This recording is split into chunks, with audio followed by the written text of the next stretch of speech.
and gentlemen, councillors and officers. Thank you to all the members of public, councillors and officers who are joining us for today's meeting. I'm Councillor Maggie Wearmouth. I am the current Mayor of Seaford, and this is my last meeting. Councillors and officers are reminded of their commitment to the civility and respect pledge and to be mindful of this during the meeting. Please be aware that the council is videoing this meeting, and this will be uploaded onto our YouTube channel. I'd just like to highlight some of the key points of the meeting format. Please can I ask everyone to have their phones switched off or set to silent. Please remain seated unless you are invited to speak or need to take a comfort break. Toilet facilities are out in the corridor through which you entered.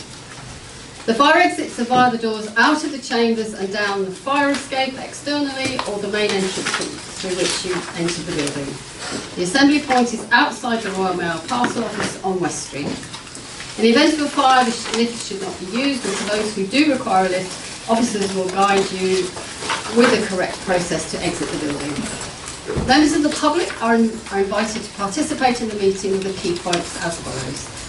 Public participation is limited to a maximum of 4 minutes per person, and as Chair I will interject if necessary to enforce this. When the public participation agenda item is introduced, please raise your hand to show that you wish to speak, and I or my successor will invite you to speak. If you are comfortable standing, please do so in order to ensure that you can be heard across the room. I would ask that participants looking to leave the meeting wait until the end of the agenda item to limit distraction for other participants. Members of the public looking to leave the building will need to be escorted out by a council officer. If the meeting goes into confidential session, a short break will be held in order to allow members of the public to leave. And to all present, please remember to show respect to others in the meeting and avoid interrupting where possible in order to enable others to follow the meeting. If any councillor feels concerned about any aspect of the meeting or discussions, please clearly state point of order, and I will then gesture for you to elaborate. If anyone present is felt to be behaving unacceptably, they can be ejected from the meeting by resolution. Thank you for listening, and on behalf of the council I wish to thank everyone for attending today's meeting. Now, normally I have a minute's reflection and quiet thought and contemplation before the start of meetings.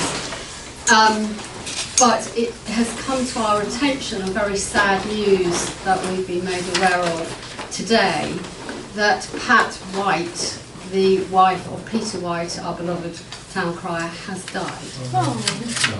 So I hope you I very much assume that you join me in sending condolences, and that we should have a minute's silence for a much respected lady who has helped the community, particularly young people, greatly.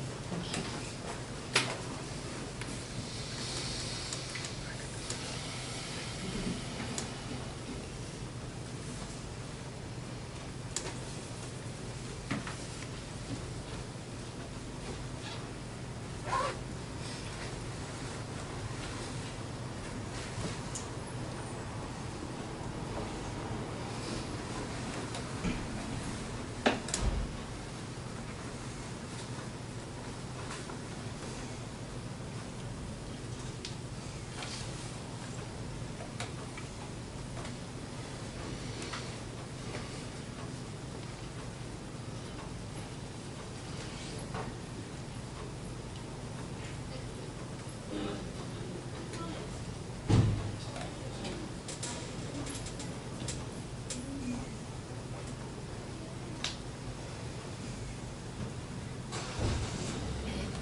So the item 1 on the agenda are the civic nominations for Mayor for 2026-27. Now the proposals that have been received in advance for Mayor are Councillor Sylvia Dunn, proposed by Councillor Dubin, Councillor Jeff Rutland, who has proposed himself, and Councillor Lindsay Sturton, who is proposed by Councillor Freddie Horrow. Does anyone else wish to be nominated or nominate anyone else before we proceed any further? So we have the 3 written nominations and no extra. Right. Can I seek seconders for the proposals? And if you do put your hand up to second a colleague, can you please tell me which colleague, which councillor you are proposing, you are seconding? Councillor Bristow. Thank you, Chair. I'd like to second the nomination for Councillor Sylvia Dunn. May I speak to my seconding or not? Yes. Thank briefly, you. Please. Just briefly, I'm very happy to second Councillor Sylvia Dunn. She's been a town councillor for a long time. She served twice as Deputy Mayor. I got to know Sylvia before I was a councillor, and she was very, very actively helpful in some difficult casework that we had at the time in Seaford South, where she was a councillor before she's now in Seaford North. Being Mayor, I'm sure her current Mayor, outgoing Mayor knows, is very much about making connections in the community, and Councillor Dunn is very well known and well respected in Seaford. She's got a very warm personality, I'm sure we all know that, and I feel that would make everyone in our community groups and sports clubs and societies feel connected and welcome and truly appreciated for what they do in Seaford. I'm really happy to support Councillor Dunn's bid for Mayor. Thank you. Thank you, Councillor. Any further seconders? Yeah, we need to do a vote now. Right, okay, we need to vote. Okay, so we will take a vote on Councillor Dunn. No, and then... Point of order. Yeah. We have recorded vote, please, on all the votes. Thank you. Yes? Yep. So we will vote on Councillor Dunn's nomination, and then, if necessary, we will proceed to other seconders as laid out. Sorry, just a question. I thought we were going to go on and ask for other seconders. We vote on the first seconded proposal, and then if that is not successful, we move to another one. That's correct? Yeah? Okay. So we will be filling in the request. Your request for a recorded vote is granted. So can you just bear with us while we prepare the paperwork? Sure. Are we able to vote for more than one candidate, just for one? It's not an election then, is it? That's a technical question. Clark? Yes, sir. Yes. We're for more than one candidate, or just the one? The election takes place one candidate. One candidate at So a you time. vote for Yes. or against the candidate. But may I vote for another candidate as Yes. well? Later on. Yes. Later on. If that it one doesn't get proceeds, through. yes, if it proceeds. Okay, thank you, thank you. It's one candidate at a And time, then we can vote for another. so that Thank you you. are free to vote if another candidate is voted on. If that makes sense. Right, okay, so we have the paperwork. Do you want me Right, to go through? yes, okay. So, through the chair, the votes for nominating for Councillor Dunn on a recorded vote. Councillor. Can we, Against, because I didn't understand the rules, so... sorry, yeah. So can we have the quiet, please? Just to clarify, we are having a recorded vote of those for, against and abstaining for Councillor Dunn to be voted Mayor. Is that clear? And we will be writing them down because that has been requested. If that is not successful, we will move to another seconded candidate. Does that, yeah? Sorry, how have we decided what the order is? Yeah. It's by the order of seconder who is seconded. Right, whoever stood up first. Yes, whoever Right, stood up okay. first. But we weren't aware enough. No, they weren't aware of that. Okay, so we are going to have a recorded vote starting alphabetically with Councillor Adeniji. Yeah, I'm against. Yes. Councillor Shah. Ali. Against. Councillor Borman. Against. Councillor Bristow. For. Councillor Buchanan. Against. Councillor Dunn. For. Councillor Richard Honeyman. Against. Councillor Olivia Honeyman. Against. Councillor Lord. Against. Councillor Markwell. Against. Councillor Matthews. Abstain. Councillor Meek. Oh, he's not here, sorry. Councillor Rutland. Against. Councillor Ruth Sturton. Against. Councillor Lindsay Sturton. Against. Councillor Taylor. Against. Councillor Wearmouth. Against. Okay, so that's failed. So that nomination has failed. So we are now moving Do we to, have a seconder for either of the other? yeah, so do we have a seconder? Councillor Borman? Thank you, Chair. I would like to second Councillor Jeff Rutland to be Mayor of Seaford. Right, so we're going to have a recorded vote for the nomination of Councillor Rutland, who has proposed himself and is seconded by Councillor Borman. So we'll go through the same procedure. Councillor Adeniji. For. Councillor Ali. Against. Councillor Borman. For. Councillor Bristow. Against. Councillor Buchanan. Against. Councillor Dunn. Abstain. Councillor Richard Honeyman. Against. Councillor Olivia Honeyman. Against. Councillor Lord. For. Councillor Markwell. Against. Councillor Matthews. Against. Councillor Rutland. For. Councillor Ruth Sturton. Against. Councillor Lindsay Sturton. Abstain. Councillor Taylor. Against. Councillor Wearmouth. Against. So that's failed. Right, okay. Are there any further further seconders? I think it was Councillor Markwell, so. Thank you, yeah, thank you. I'd like to propose, or second, sorry, Councillor Lindsay Sturton for Mayor. I will add that I think he's done an incredible, really good job as being Deputy Mayor. I always saw the Deputy Mayor as having training legs on. I think it's true to say that he's fulfilled that role really well. He's become very much involved in council matters and also in the community. And he's also been an excellent chair for CCMG. And I think he's shown his leadership skills. So, I think it's good. Thank you. So this is the third and final round of voting, so everybody can vote. So this is Councillor Lindsay Sturton, proposed by Councillor Freddie Horrow, seconded by Councillor Markwell, and we're going to have another recorded vote. Councillor Adeniji. For. Councillor Ali. For. Councillor Borman. For. Councillor Bristow. Against. Councillor Buchanan. For. Councillor Dunn. Oh, sorry, abstain. Councillor Richard Honeyman. For. Councillor Olivia Honeyman. For. Councillor Lord. For. Councillor Markwell. For. Councillor Matthews. For. Councillor Rutland. For. Councillor Ruth Sturton. For. Councillor Lindsay Sturton. For. Councillor Taylor. For. Councillor Wearmouth. For. That's carried. Congratulations.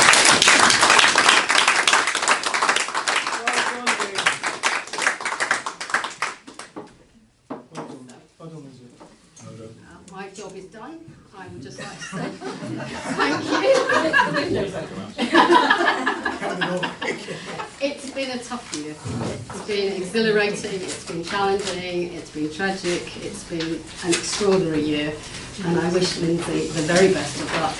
It is what you put into it, and it is it's a great privilege and an honour, and I wish you the very best of luck. Well done. Thank you. Councillor Wearmouth.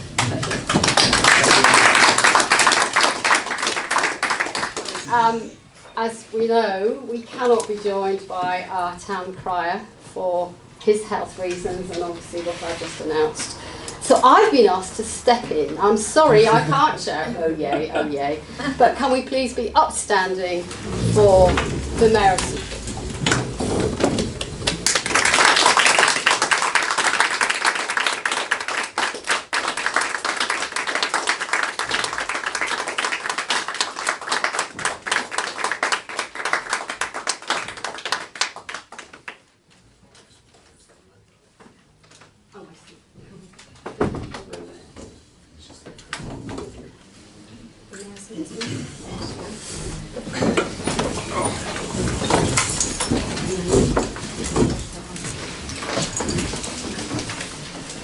Before we move on with the rest of tonight's meeting, it gives me great pleasure to formally record our sincere thanks to Councillor Maggie Wearmouth for her dedicated service as Mayor of Seaford during the 2025-2026 municipal year.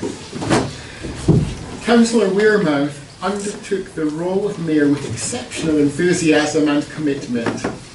Over the course of her tenure, she attended in excess of 80 civic engagements and community events, thereby maintaining and enhancing the profile of Seaford Town Council both locally and across neighbouring communities, an achievement of considerable note. During Councillor Wearmouth's term of office, she was met with a host of significant events, including providing steady and compassionate leadership during several sensitive and challenging incidents at the beginning of her term, as well as representing the town during the visit of His Majesty King Charles III on 19th of March 2026, representing the town at the presentation of the King's Award for Voluntary Service to Friends of Bishopstone Station in the presence of the Lord Lieutenant of East Sussex. Throughout her term, Councillor Wearmouth has demonstrated a strong commitment to recognising and supporting voluntary and community organisations, successfully bringing greater visibility and cohesion to this vital sector. In support of her chosen charity, Family Support Work, Councillor Wearmouth raised a total of £2,980. This represents a significant achievement, further complemented by the increased awareness and profile she brought to the charity over the course of her mayoralty. In addition to her civic responsibilities, Councillor Wearmouth fulfilled her duties as Chair of the Town Council with diligence, integrity and unwavering dedication, consistently acting in the best interests of the Council and the residents of Seaford. Councillor Wearmouth, on behalf of Seaford Town Council, I extend our heartfelt thanks and appreciation for your exemplary service, your commitment and your many achievements during your year as Mayor.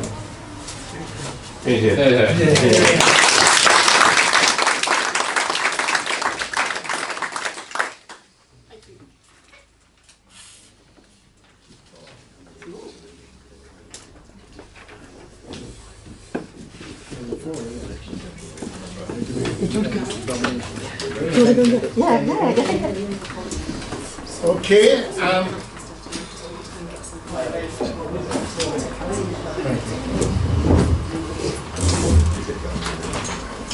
You will laugh when you see them coming. Sorry, a bit late. I just wanted to express They know I'm a gardener. I don't know. This is for you. All right, thank you. Would you have a close look at it, man? Do you want to I've got my copy.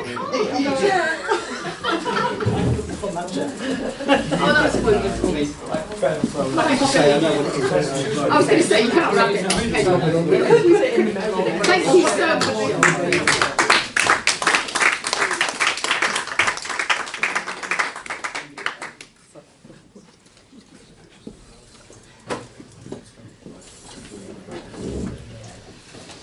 Okay, we now proceed to item 4 on our agenda, which is the election of Deputy Mayor for the municipal year 2026-2027. We have one nomination put forward in advance, proposed by Councillor Stephanie Duba, and the nominee is Councillor Rod Buchanan. I can now ask, does anyone else wish to put themselves forward for the role, or does anyone want to put anyone else forward for the role of Deputy Mayor?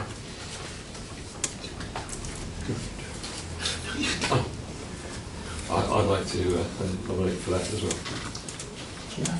well. So we have Councillor Jeff Rutland, and proposed by himself.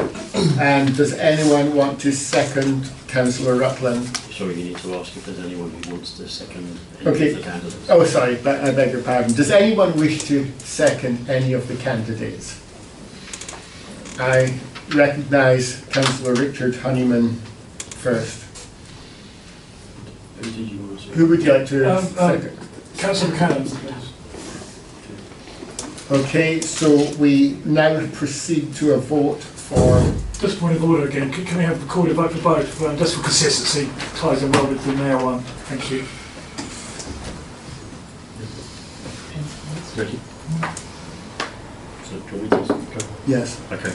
So this is votes for Councillor Buchanan, recorded vote as Deputy Mayor. So Councillor Adeniji. Abstain. Councillor Ali. For. Councillor Borman. Abstain. Councillor Bristow. For. Sorry, what did you say? For. Councillor Buchanan. For. Get away. Councillor Dunn. For. Councillor Horu. For. Councillor Richard Honeyman. For. Councillor Olivia Honeyman. For. Councillor Lord. I abstain on this one, so thank you. Councillor Markwell. For. Councillor Matthews. For. Councillor Rutland. Abstain. Councillor Ruth Stern. For. Councillor Lindsay Stern. For. Councillor Taylor. For. Councillor Wearmouth. For. That's carried. Don't need to move on to the next one. Okay, so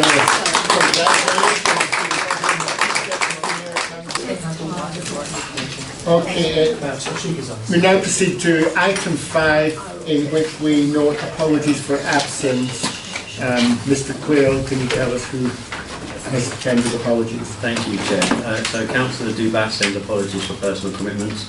Councillor Walraven for personal commitments. Councillor Meek for work commitments. And Councillor Horry did send apologies for being late, but he's now already gone.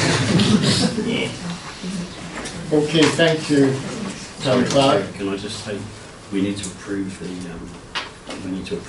reasons for apologies. It's a new thing we're doing for today. So we need to have a vote to approve the reasons for apologies. So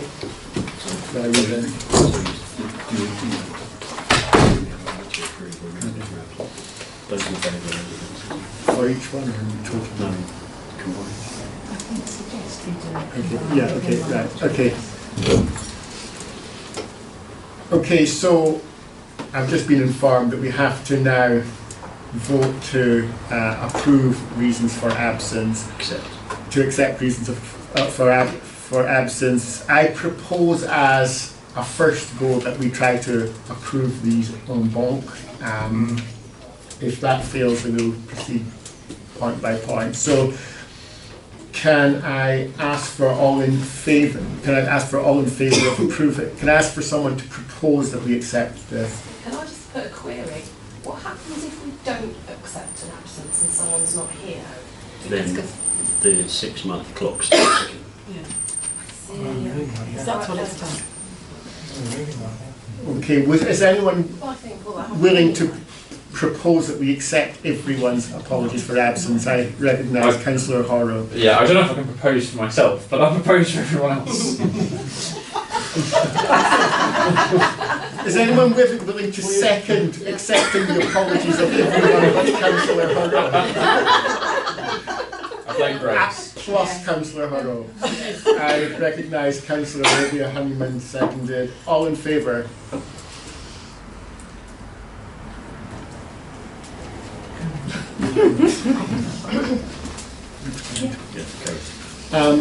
So we proceed to item 6, which is disclosure of interests. I'll read out the scale. To receive any disclosure by councillors of interest that they are aware of in relation to matters on the agenda, whether registered or not, and confirmation of any procedural steps that they will take because of this.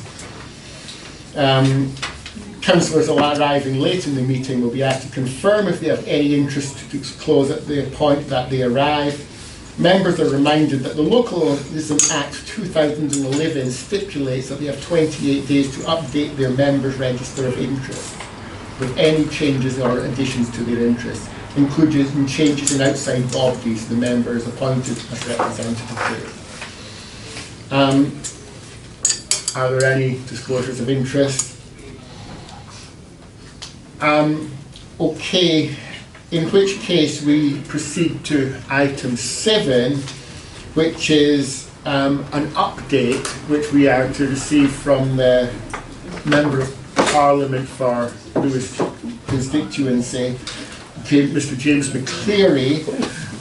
Before we welcome Mr. McCleary, I think I have to propose a motion to suspend standing orders. Is anyone willing to propose such a motion? I recognise Councillor Rutland. Anyone willing to second? I recognise Councillor Maggie Weirmouth. All in favour? Carried. Okay. So we welcome our Member of Parliament, Mr. McCleary.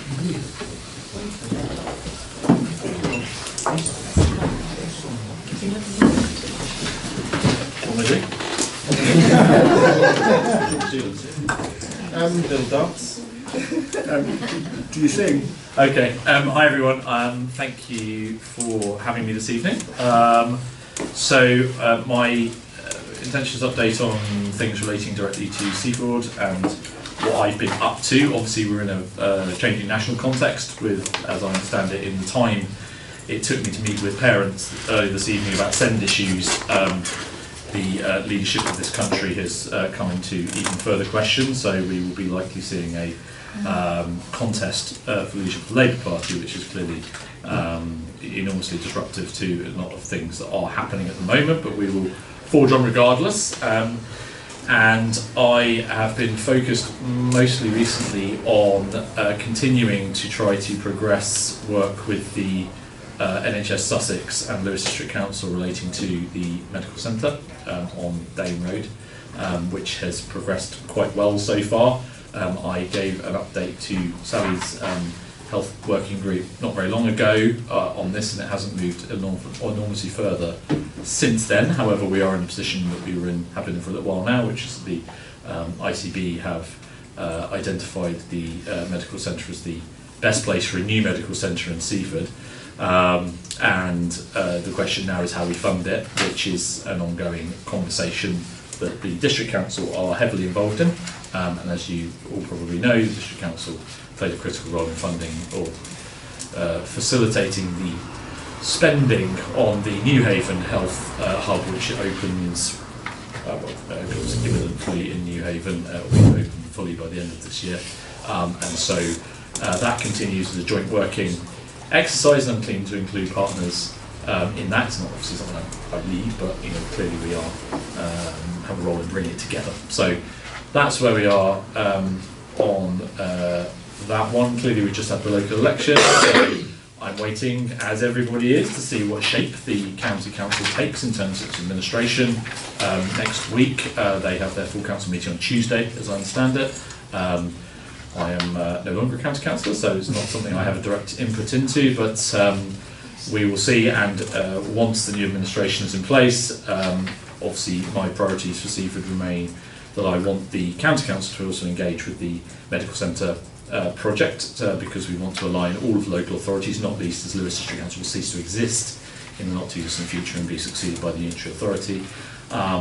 But also I am going to be continuing to work alongside many councillors in this room on pressing the county council to get to grips with the state of roads and pavements in the town, which remain extremely poor, and to work with them on SEND and adult social care. I've, as I said, met just this evening with parents about SEND provision locally, and I've also met recently with various groups about adult social care in the town, both here and in elsewhere in the constituency, but here in New Haven in particular, given the sort of connections between the two in terms of adult social care. So I intend to continue working with them on that.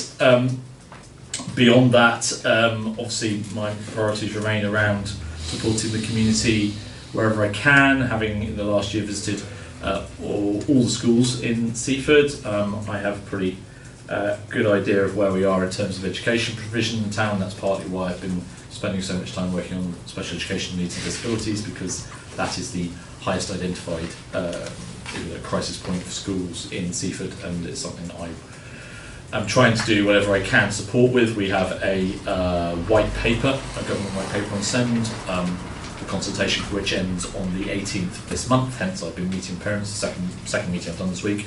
I would urge anybody who has an interest in the area to take part in the consultation. As I said, it closes on next Monday, and I think we should all be inputting, if we can, into that particular process, because you know, the crisis in SEND right now is a wider education and mental health crisis in this country, and you know, if we are unable to get a grasp on it, then we will not be able to provide the education our children deserve. And so hopefully people will be able to participate in that too. Beyond that, it's really the sort of wider issues. I've continued to work on the 8259. I've met with the Roads Minister, asked questions directly to the Prime Minister, and I am still hopeful that we will have a visit from the Transport Minister this year to come and see the 8259, because I don't think that it's possible really for ministers to appreciate the level of disruption and frankly the damage that road does to Newhaven and Seaford in particular, unless they come down and see it. And indeed, I was a little bit late for my meeting with SEND parents earlier, just due to the congestion in Newhaven trying to drive over here. So I mean, it affects us every day. So I will continue to work on that, on the specific issues that we all know about, not least the funding for the MRM programme, which resulted after the study that took place on the road. The County Council have a series of interventions they need to make along the 8259, but after the election, the request for funding to DFT sort of disappeared into the ether, and I've put down a lot of questions trying to hunt down where that funding has gone. I won't stop harassing them about that until they eventually provide the money, or perhaps the Unitary Authority will be in a position to fund it after that gets formed. Clearly, which leads me to the final thing, which was really local government reorganisation and where we are. I've tried to engage with that as much as I can as a process. It's been slightly elongated and at times slightly chaotic process so far. We are now in a consultation period on what should be the final configuration of the unitary boundaries for Sussex. So you probably will all have seen this already. The proposal on the table is essentially a compromise proposal that's come from government, which is for 4 authorities in Sussex, 1 for East Sussex, 1 for Brighton, which takes part of East Sussex, takes Peacehaven, Telscombe and Falmouth, and then 2 authorities over in West Sussex. In my capacity as a constituency MP, I've not commented greatly on the Peacehaven and Telscombe dimension. It's not in the constituency, but I'm very well aware that there's huge concerns from residents down there. From my perspective, Falmouth though is in the constituency, and I consider it to be entirely inappropriate for Falmouth to go into Brighton Hove. And alongside residents, I'll be campaigning against it, just as I did campaign against Newhaven being included and the Ouse Valley villages, which were in the previous proposal, and now I'm very pleased to say have been dropped from the current proposal. So those are my main kind of priorities at the moment, Mr. Mayor, but I'm very happy to take any questions, or if anyone wants any clarification, I'm very happy to provide that. So I've got a question for you. Sorry, Mr. Mayor. I was about to say, well, following our Member of Parliament's generous offer, I will take questions to Mr. McCleary, and I think Councillor Lord, you might have one. Funny you should mention that, Mr. Mayor. Mr. McCleary, I'm involved in the local government reorganisation as a person involved in the actual mix, and we have wasted so much officer time. I'm talking thousands and thousands and thousands of officer time trying to get ourselves in a mix to the local government reorganisation. And then the current government said, well, we're not doing that, we want you to do this. So my question to you, and I think you should refer it to the audit office, is why did they say, what do you want, which is what we wanted, and the current administration said, well, you're not getting that, you're getting this. But how many thousands of officer times I've been waiting. I've been done reports and this, that, and the other, mess about bits of land. And at the end of the day, they said, oh, by the way, Jim, guess what? Your job's not safe. So it's something which, if you could possibly raise this at a higher level than a little like weakling down here at the bottom, for wasting thousands of officers. The chief executive's wasted, what's it about, £10,000 an hour, I guess? It's wasted politicians' time, like meetings like this. Assistant chief executive, financial officers. So why can't we audit the government and say, well, if you bring something in, first of all, you should have brought it in your actual terms and conditions coming to office. It came out of the blue. And secondly, how many thousands of officer times have we? I'm talking millions of pounds. If we wasted millions of pounds on something else, we would be referred to the National Audit Office. And yet, no, it's not just East Sussex, it's West Sussex, and it's around the country. So I think this needs to be raised at a level, at your level, to say, well, why have you asked us what to do? You said we're not doing that, we're doing something else. If the government have imposed it upon us at the beginning, we can work towards it. So it's something which really needs to be thought about in wasting officer time. I think I did a rough calculation. We're probably talking, this is Wealdon, I'm thinking we're talking probably £500,000, £600,000, £700,000 as officer time. And also, committee time in the South Front. So if that's repeated 100 times through the country, you're talking millions of pounds being wasted. So is it possible you could think about raising this to the audit office and say, why has so much officer time been wasted? You're clearly right, and you know the process, which as you know I have been pretty critical of, has been chaotic, and you know the marching people up the hill and back down again and then back up again. And I mean you'll know this is, you know, I asked very early on the then Deputy Prime Minister. And you know, there were several problems. One was that they forgot town and parish councils existed in the original, which I challenged on the floor of the chamber. You know, there's been the fact that that they were doing elections and they weren't doing elections. They were doing elections, and that's caused additional cost on top of it. But your challenge is a really good challenge, and I can make a request to the NAO. The request would be, have they made any assessment of the overall cost of the local government reorganisation process? Thank you. I really do appreciate that. To the public sector as a whole. Thank you, Jim. I really appreciate it. Thank you. To share whatever feedback we get with yourself and anybody else. Thank you. I recognise Councillor Dunn.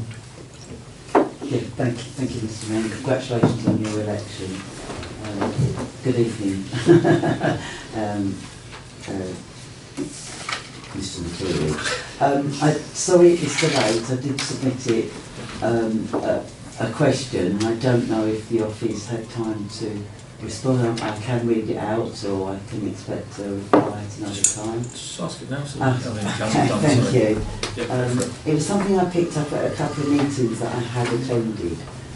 The current proposal for the Lewis local plan is for Seaford to be designated as the district centre. This is based on the perceived availability of all services, whether they are fit for purpose or not. One of the proposals in the plan is for the development to be concentrated on the coastal strip, with particular emphasis on Seaford and Newhaven as district centres. This ignores the fact that there are limited suitable sites in Seaford for development due to the constraints of the National Park and the sea. The implication of Seaford being a district centre means any site for development must bear a higher density of housing, which is proposed to be a minimum of 50 dwellings per hectare. It is very clear that Seaford and the Lewis district lack the infrastructure to support this type of designation, as well as an increase in population.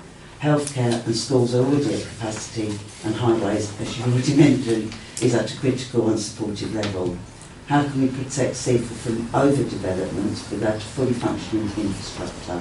What is your advice or support that is available? Thank you. Thank you. So I've been tried to be quite vocal about my view on the need for us to put infrastructure in place before housing is built. I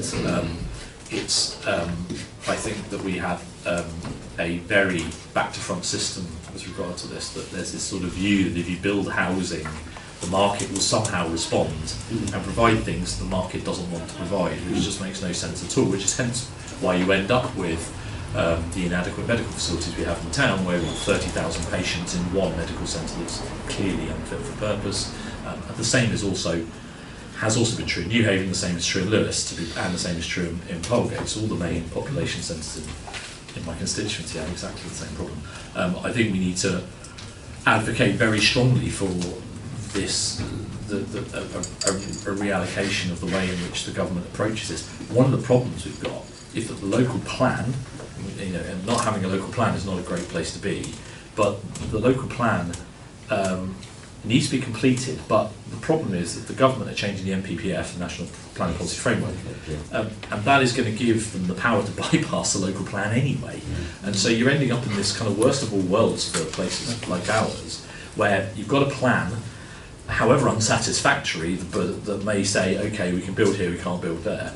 And we've now got the government essentially saying, you know what, we're just going to give government the Secretary of State power to completely bypass that, and if necessary, bypass local councils altogether, because something I oppose very strongly in the new bill was that the Secretary of State could bypass decisions of planning committees, because essentially it removes all local democratic accountability from the process, and we end up with the situation we've got now where it affects us here, it affects all of the communities in the area. But you look at somewhere like the Eton Newtown proposal, which some of you might be familiar with, 3,000 houses to be dumped on East Chiltington, which would be utterly destructive. It's been ruled out by Lewis District Council. The new NPPF means that the developer are going ahead and doing their feasibility studies on the land anyway, because they know the NPPF may allow them to bypass the local plan. So there's a real issue here where we're looking at a huge deficit. There's already a deficit in public trust in the planning system as it is, because the planning system doesn't produce outcomes that support communities.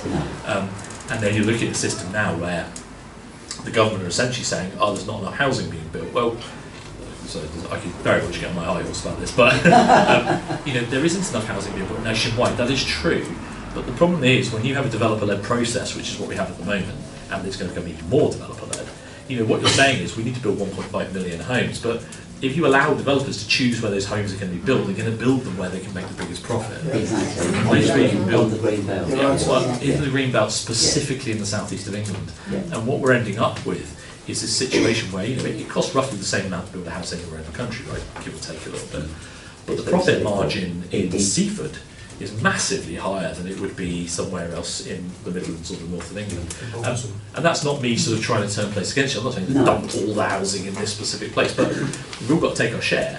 But what we end up with is this incredibly unequal distribution of housing. And going back to your infrastructure point, that's why we end up in this position where our infrastructure collapses under the weight of an over-concentration of housing being built in one area. Your point about the district centre stuff, I mean, I think what we've got to be doing is using our district councillors to feed back into the local plan process, and then ultimately, as an MP, I've actually well known as district councillor for a long time, as an MP, you don't have, other than being somebody who can send a letter, don't actually have any statutory role in the process.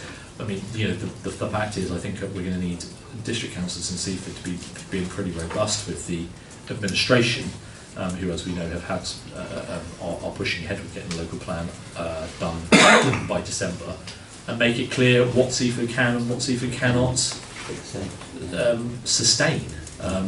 And it's pretty clear that the town, in terms of its infrastructure, I already mentioned, I've focused on medical, but you could list off it, you already have a whole load of areas that actually our infrastructure is under tremendous pressure, and it's struggling to cope, and a substantial amount of new housing will frankly be completely unsustainable for the town. So I'm very much with everybody on that, and I will continue to advocate as much as I can for a more joined up and sensible approach to how we build housing. Thank you.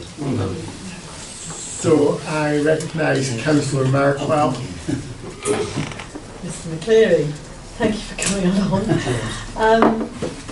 I want to talk about an issue that's local but also clearly national, and to see whether you can unpick what the issues are and whether it's just financial, and this has to be potholes. So our roads in Seaford are appalling. They cause medical damage to their car drivers as well as car damage, and also they can precipitate accidents. But we know that it's also a national problem. It seems to be on a national agenda. We also know that the money, the funding for mending and organising contracts for potholes is at a county level. And you have been a county councillor, so you might be able to shed light, because those of us that have never been in such high esteemed jobs don't understand the processes of these things.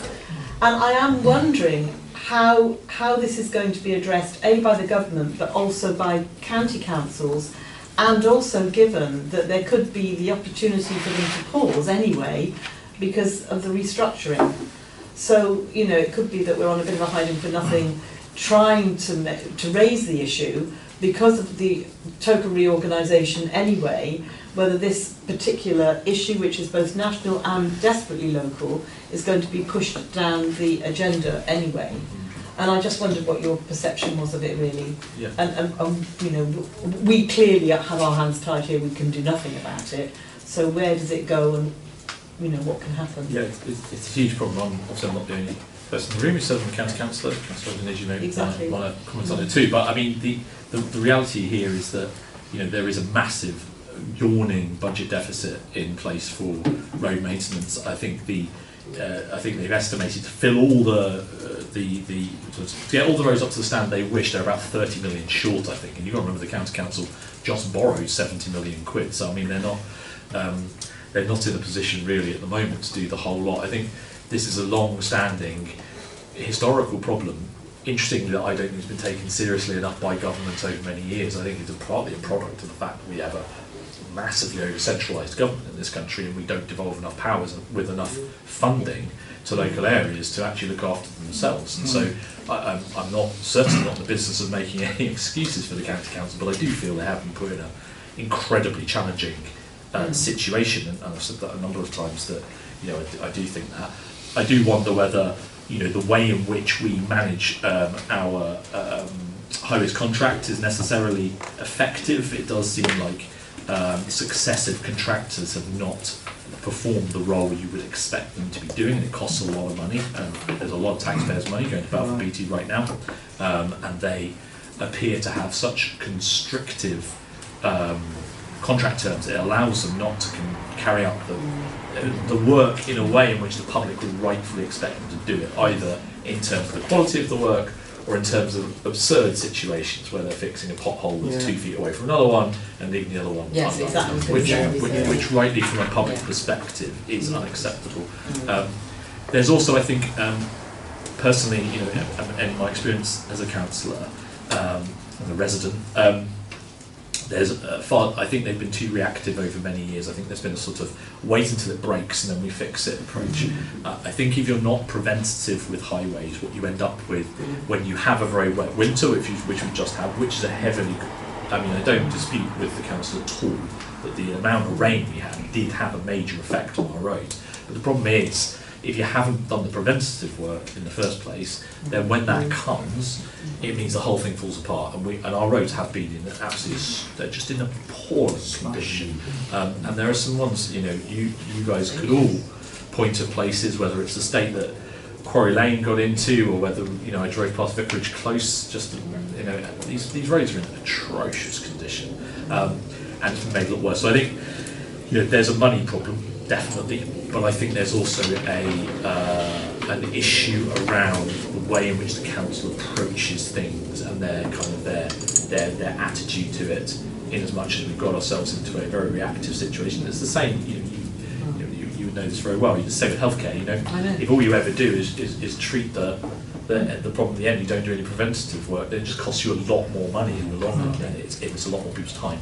And so I would like to think that your point is well made. This county council won't exist for very long. Yeah.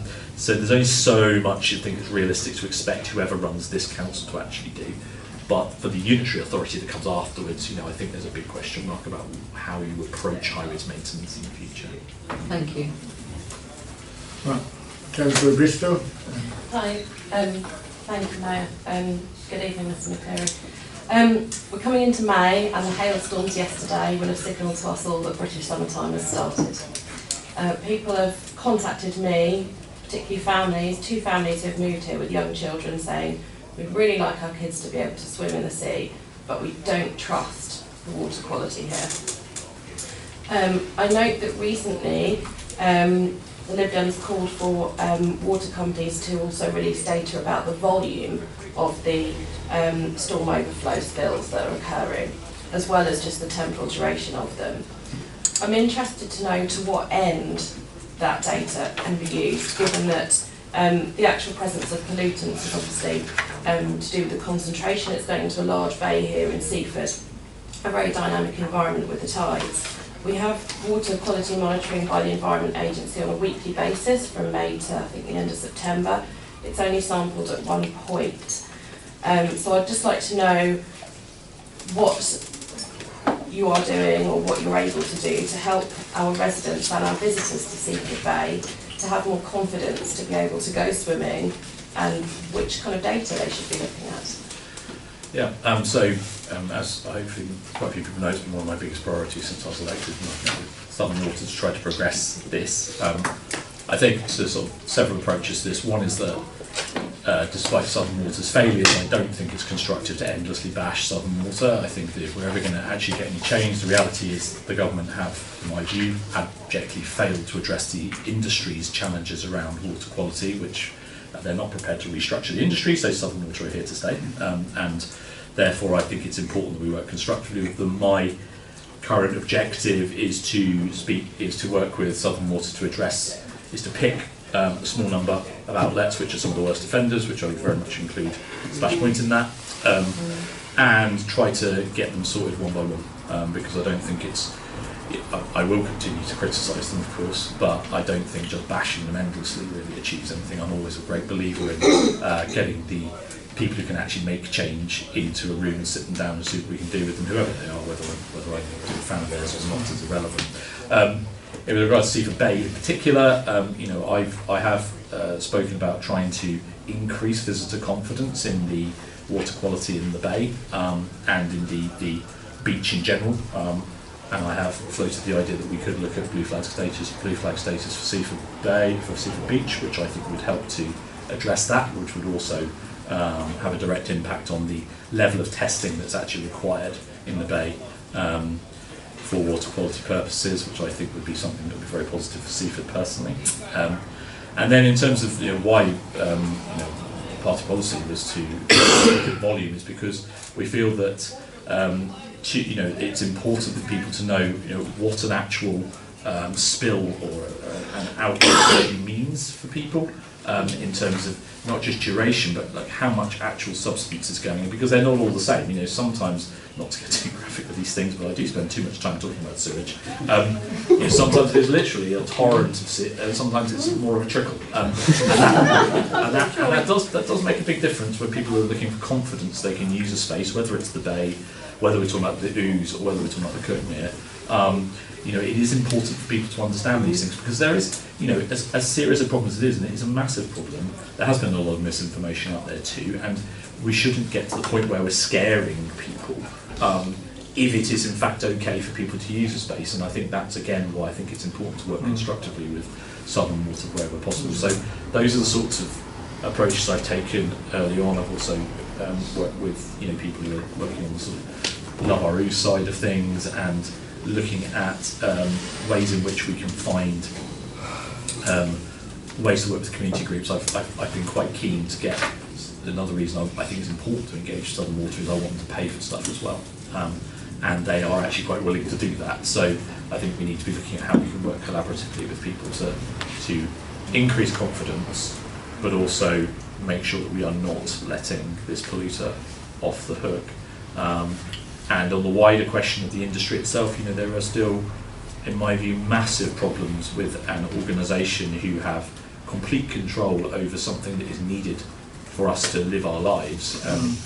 and they are able to extract ever increasing amounts of money out of hard-pressed people and siphon it off to shareholders and people in Australia who are the parent company of Southern Water, which I just think is just outrageous. I just really do.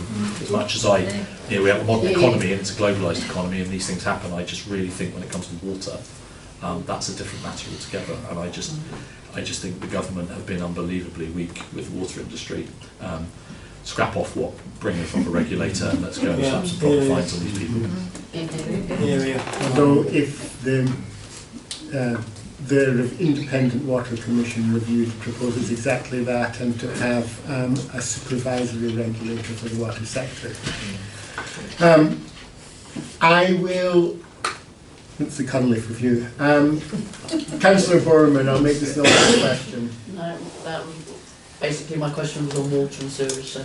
Okay, well, I would like to thank Mr McCleary. I think in order for the council to thank Mr McCleary, we'd have to propose that as a vote. Would anyone wish to propose that we record thanks? Councillor Richard Honeyman, seconded by Councillor Imogen Taylor. All in favour? Okay, so the council records it. Thanks to Mr McCleary, our MP, for attending this meeting. Thank you. Thank you. Thank you, James. Thank you.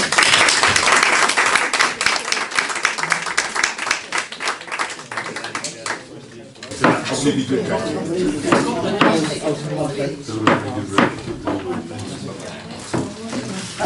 Right, before we proceed to item 8, I think we have to vote to reinstate standing order. Does anyone wish to propose such a motion? Councillor Borman, seconded Councillor Hurrow. All in favour? Thank you, and that's carried. We proceed to matter 8, public participation. To deal with any questions or brief representations from members of the public physically in the meeting room in accordance with the relevant legislation and town council policy. Does anyone wish to speak? Well, I will call on the gentleman in the green jacket first. I would remind you we restrict such interventions to 4 minutes. And I will enforce that. Thank you, Mr. Mayor. Thank you, and congratulations on your appointment, and also to the former mayor. As a former councillor, I appreciate your work. I represent the Vanguard Way Association. I've only recently seen the evidence in council minutes about the proposed closure of the A259 on periods at the Cookmere Bridge. And I would like to just ask whether the Vanguard Way Association, which are in charge of the path, or be responsible for the path that crosses the bridge, and we would like to be kept informed, if possible, of the dates of closure and whether it's purely for vehicle transport or whether it's also for foot passengers as well. And obviously, if it's a day or a night thing, you know, that as far as I know, I've received no clear understanding, or we have received no clear understanding of when these closures will take place and what form they will take. Thank you. Yes. I'll invite the town clerk to respond briefly. Thank you, Mayor. So we have the first stakeholder meeting for the various stakeholders that are going to be affected by the Exeter Bridge closure on Monday morning in this room. It's not open to any more people because it's already at capacity. But what I will commit to is speaking to the Jackson's public relations officer, who are doing the presentation on Monday, and ask them to make contact with the Vanguard Way Association to give you the same information that they're going to give us on Monday. I was led to believe all the various stakeholders had been invited, but it sounds like they must have missed you out. So I'll let the lady know to contact you and give you the same information everyone else is going to get. Thank you very much. much. I don't know the answers to your questions at this stage until we have that meeting. Yeah, sure. I do appreciate it. Okay, thank you. And the gentleman in the blue mouse sweater. Yeah, I'm just Joe Public. You have to excuse me. I have to keep these glasses on because the bright lights affect my eyes. Back in 2016, I used to, I still travel on the bus, but I don't go over that little iron bridge at Cookmere anymore. I sort of stay away. But back in 2016, I phoned up the MP because I was talking about doing a few adjustments, widening that bridge. In my belief, I believe that we need a viaduct, because in about 10 years' time, that Cookmere is going to be a lake. And if anybody lives in Seaford that ever goes over that little bridge and along that road in the winter, it's like you're going along a bridge. Because there's water that side and there's water that side, and it's virtually up to the road. And if the viaduct is not built, you know, where do people, how are they going to get to New Haven or over that bridge, which is not going to be there? I've been in touch with the highway, Lewis Council, the highway people. I've even spoke to, is it Wilden or something? I don't understand boroughs and counties and all that, but I know that Wilden Council go right up as far as Cobra. So it's a big county, whatever you... I'm not educated to understand boroughs and like counties, but I'm trying to put you in the picture. The road, the viaduct, where I'm talking about, they sold the land. I did write it down, but I didn't bring me other glasses. Just bear with me a minute. Oh, it's called Clayton Way North. They sold the land. They've got all this rapeseed oil in there now. Do you know where I'm talking about? Hello? Does anybody know where I'm talking about? No, sorry, no. Well, that's where the road's got to start and go across to that other council, Wilden. And I believe it should be a toll road. And the money that comes from the toll road will look after them two houses on the bottom of Seven Sisters. You know, if you widen that road, that bridge, you're just wasting taxpayers' money, because in under 10 years it's going to be flooded. It's going to be a great big lake. And take my word for it, I've done a lot of research. You know, I'm autistic, but I'm a very intelligent guy, and I see the future. And I believe forget that widening the bridge. It's a waste of taxpayers' money. That's all I'd like to say. And thank you for taking. Thank you. Thank you. Thank you. Thank you. Different points of view, isn't it? Yeah. So through the chair, could I ask? Sorry. Could I just ask? Are you a resident of Seaford South or Seaford North? I live behind the White Line, Wilmington Road. Okay. I think we need to put you in touch with your county councillor, because... I'll tell you what happened. In 2016, I phoned the MP in New Haven. It was a woman. Yeah. And I said to her at the time, I said, we need to build a viaduct. This is before I did the research with all the different councils and that. But I said to her, in 30 years' time, that's going to be a big lake. Yeah. But things have moved on since then, you know, it's getting worse out there. No, but what I just wanted to try and say, she told me, well, I won't be here in 30 years. I said, well, it's nothing to do with you, it's the people coming up behind you. Okay. It's like talking to the wall. Sure. We'll put you in touch with your county councillor, who's the most appropriate. But that guy who just left, apparently, this guy told me he's the MP of New Haven. But it's not related to the MP. Oh, it's nothing related. Well, you got it wrong there, mate. But thank you for your contribution. Yeah, a lot of information. And I love Seaford, by the way. I'm a Brighton boy. Thank you. If we could move on now to item 9, which is public petitions. I don't believe we've received any public petitions. Do members of the public now want to leave? I can offer a short break while officers let you exit the building. Thank you very much. If we could proceed, please, to item 10 now, which is minutes, which will be a short agenda item, as we have no minutes to approve for reasons as set out in the papers. full council minute. You know, the F&GP minutes ready to approve. These ones are Okay, I beg your pardon. We have F&GP Finance and General Purposes minutes of March 26th. Can anyone propose? Councillor Ali, can I ask anyone to second? Councillor Ruth Sturton, all in favour?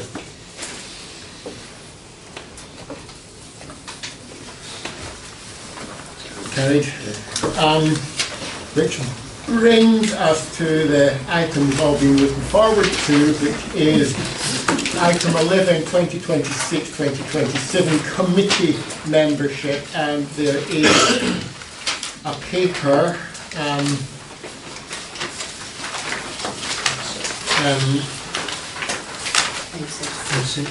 page 6.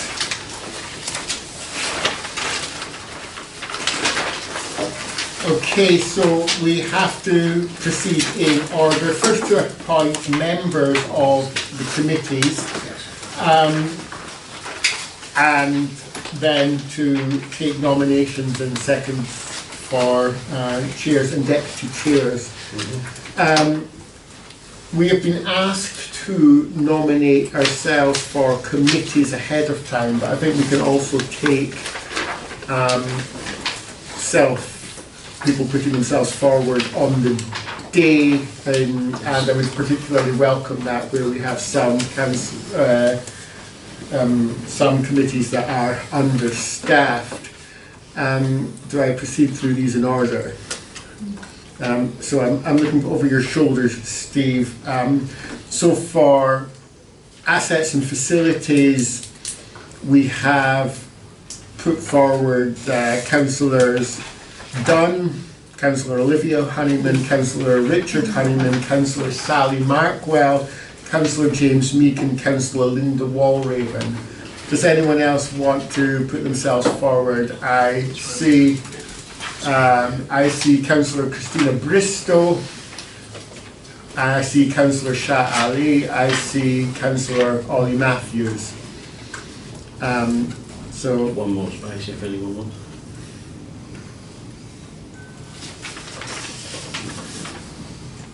We're going to get on, we're going to get on. Okay. I'm going to proceed to, do we vote on committees and chairs and deputy chairs now before we I would say vote on that committee as a whole, and then we'll move on to the next committee and vote on that committee as a whole. Okay. Okay, so does anyone want to propose that committee membership? I see Councillor Ruth Sturton proposed, I see Councillor Freddie Horrell who will second. All in favour? Carried. Okay, so we move to finance and general purposes. We have a full house here. Councillor Markwell, you? Yeah, I would like to remove myself from this list, please. I've swapped. Okay, so we have. So you have a space. Councillors Sam. Can I remove myself from the list as well, please? Remove yourself.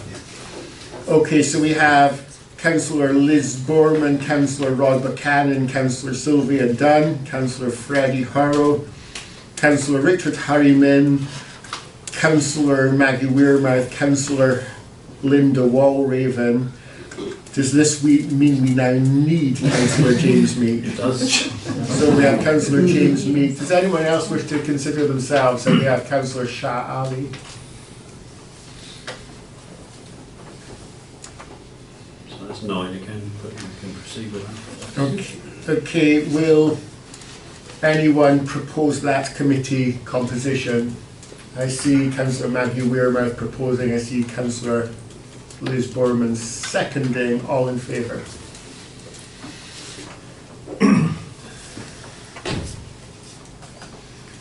Okay, so we move to golf open spaces and climate action.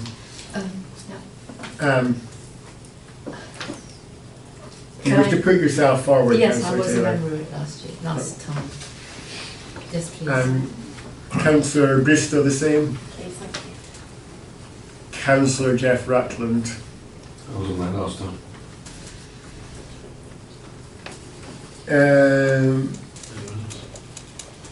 So that would be Just 8 members. Is that sufficient? Well, 5, 6, 7, 8. You're already on the answer to.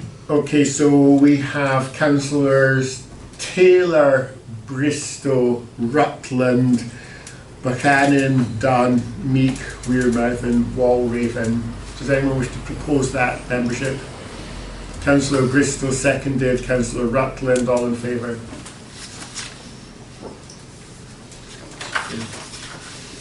And which leads us to planning and highways. We have 3 people put themselves forward already. I see Councillor Ruth Sturton. Does anyone else? Councillor Sally Markwell. Councillor Jim Lord. Yeah. I had a bereavement in the family, that's why I didn't put my name forward, so I do apologise. Councillor Olivia Honeyman. Yeah, it sounds like I am needed then. You're always needed, Olivia. Councillor Ollie Matthews. You're always welcome. That's 8 members. I've been subbing on that committee recently, and I would be prepared to be a backup person. I'm a bit apprehensive about how much time. I don't have a clear picture of that, but I could go either way. Seriously, can I put a caveat on that? That all the people in the current committee now have had to do a planning course. And I think it's important that people who are new to planning actually go through the planning course. Because if you don't, you take things to heart rather than what's actual planning law. So I think that if people come out, we welcome other people's points of view, but they have to go through the planning course, which people in committee have actually been through. Through the chair, I don't think they have to. I think it's advised by. Well, to be honest, through the chair, if you don't go through it, you don't know what you're voting on because you don't know what the planning laws are or the constraints are. So it's maybe advisable, but I think everybody here has been through it. And I think if you don't go through it, you think, oh well, this is this and that's that. In actual fact, planning is quite strong. It's black and white bits and grey bits. And I think okay, I think true anyway. I just think that we should actually recommend that if they could possibly go through this particular course. I see Councillor Matthews. I also see after that Councillor Adenici and Richard Honeyman. Yeah, I'll take myself off. I'll wait for small clarification because otherwise it's quite a lot of time commitment for me. So, yeah. Councillor Adenici. I'll just following on from Councillor Lott's point, I do think we do need members on this planning committee and we shouldn't try to discourage people from doing that. Having said that, and I take on board your point about training, there are many planning reforms in the pipeline, and I would suggest to the town clerk and officers that maybe we do, as a council, need a planning refresher training because of the planning reforms in progress. So and hopefully that will address both Councillor Lott's points and also make sure that we do have members sitting on this program. So, I mean, through the chair, I think we would seek to organise such training and make it available for the councillors that wanted to. I was just, in terms of the point that there isn't a requirement. No, I agree with you. I'm just going to supporting what you're saying, so I'm not disagreeing with you. Councillor Honeyman. I agree with both Councillor Adenici and Councillor Lord in the sense I've been on this committee all the way through, and I think that there should be an ongoing refresher every year. It should be booked year in, year out, and it shouldn't be any delay in this. It might not be a mandatory requirement, but I think if you're on it and you don't really get any training whatsoever, I think you could feel as though you'll be quite lost when you're trying to talk about several aspects of the planning applications. Thank you. I just follow their foresight. Yeah. I'm going to take my name off. Okay. 7 now. Okay, all that exciting. Just another quick question, please. Councillor Walraven is not showing on the list, but she is at the chair. Well, we don't know if she is, but One of which is We would have the opportunity, I believe, to add her. Yeah. She should be on the list. Yeah, so you can't have the chair. So it's actually 8. Okay, in all that excitement, I have lost track of who is now on that committee, so I'll ask Rayburn to read out the names before I move to a vote. So we've got Councillors Borman, Buchanan, Councillor Richard Honeyman, Councillor Ruth Sturton, Councillor Markwell, Councillor Lord, Councillor Walraven and Councillor Olivia Honeyman. Okay, would anyone like to propose such membership? Councillor Borman, anyone second? Councillor Ruth Sturton, all in favour?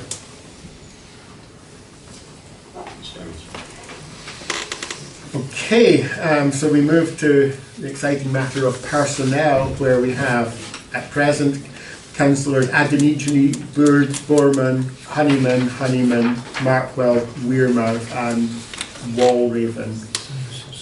So that is oversubscribed. Does anyone wish to relieve themselves of the burden? Through the chair, last year you did actually agree that you would have more councillors on the committee than the 6 that are required, so you can proceed with 7 if the council is that way inclined.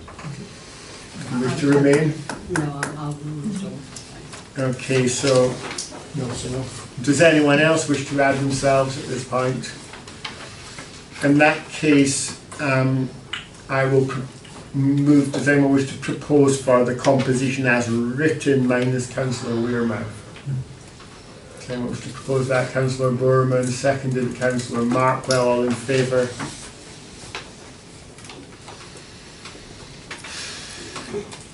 So now we go to the chairs and vice chairs. So now we go to the chairs and vice chairs. okay, so are these existing chairs? They're the ones that put themselves forward.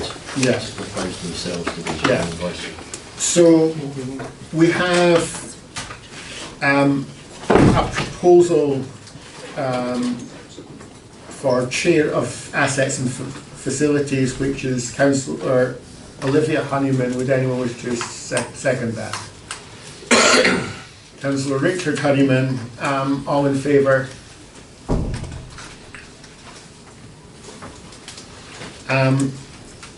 Deputy Chair then? Yeah. So Vice Chair, Councillor Richard Honeyman has proposed himself. Does anyone wish to second him? Councillor Sally Markwell, all in favour? Okay, so this brings us on to finance and general purposes, for which we have 2 people put themselves forward as chair. We have Councillor Sylvia Dunn and Councillor Liz Borman. Does anyone wish to second either of these candidates? Councillor Olivia Honeyman. I'd like to second Councillor Dunn. Okay, well, we'll have a vote on that then. All in favour? Sorry.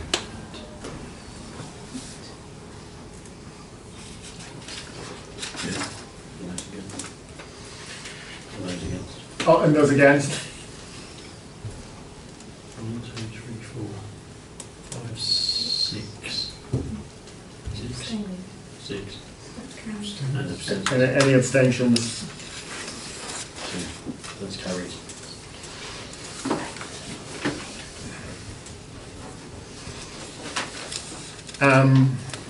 So this brings us to Gosca. We have,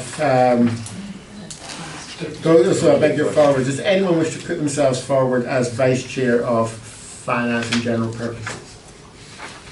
Councillor Shah Ali. Does anyone wish to second Councillor Ali? Councillor Bristow. All in favour?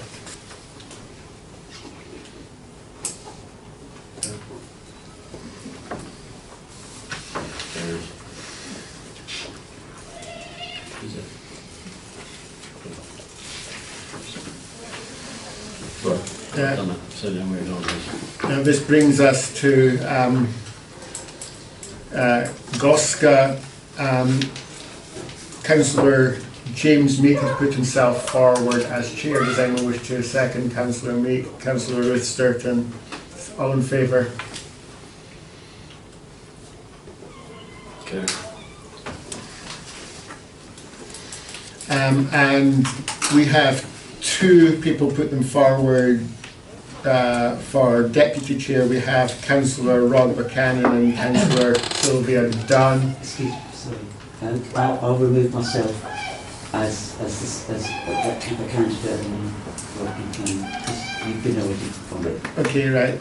Thank you, Councillor Dunn. So we have one candidate, Councillor Rod Buchanan. Does anyone wish to second him? Councillor Christina Bristow. All in favour?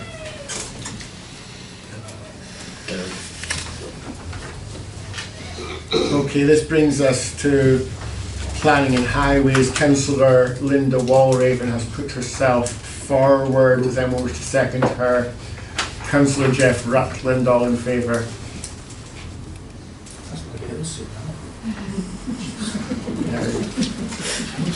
And that brings us to the Deputy Chair. Councillor Liz Borman has put herself forward. Does anyone wish to second her? Councillor Richard Honeyman, all in favour? And for personnel, Councillor Sally Markwell has put herself forward as chair. In fact, I think I put her forward as chair. Does anyone wish to second that? Councillor Taylor, all in favour? And we have a person put themselves forward for vice chair, and that's Councillor Olivia Honeyman. Does anyone wish to second her? That's Councillor Jim Lord, all in favour?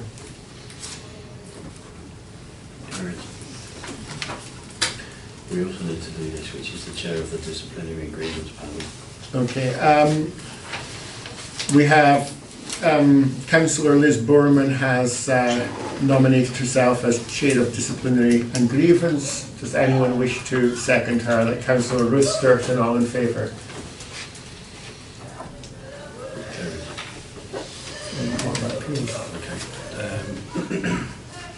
Now we go on to appeals, yeah?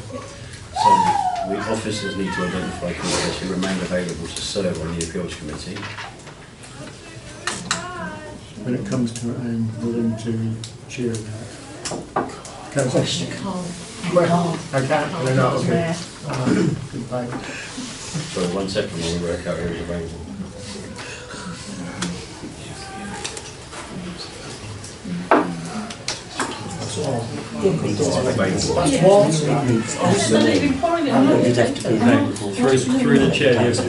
Through the chair, the availability for the appeals committee is made up from Councillor Ali, Councillor Bristow, Councillor Horu, Councillor Lord, Councillor Matthews, Councillor Rutland, Ruth Sturton, Taylor, and Councillor Wearmouth. Are you volunteering? Yes. For all of them? Yep. So we've got 4.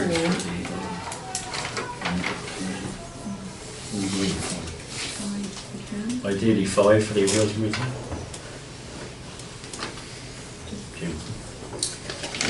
And we then need to do a chair of that. We then need to do a chair of those members that have just volunteered to be the appeals committee and advisory. Okay, so does anyone wish to propose this composition of appeals? I'd like to nominate Councillor Ruth Sturton. Hold on, we haven't gone to yet. You're getting a bit ahead of yourself, Councillor Barrow. Does anyone wish to propose that composition? Councillor Jeff Rutland. Does anyone wish to second it? Councillor Ruth Sturton. All in favour? Okay, we can now consider nominations to Chair of Appeals. Councillor Horo, do you have something to say? I would stand up. I would like to nominate Councillor Ruth Sturton. Okay, does anyone wish to second that? Councillor Olivia Honeyman, all in favour?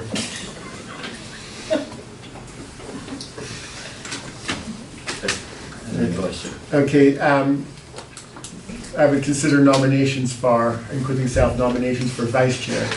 Councillor Ruth I would very much like to nominate Councillor Freddie Hurro, please. Anyone like to second Councillor Hurro? Councillor Olivia Honeyman, all in favour?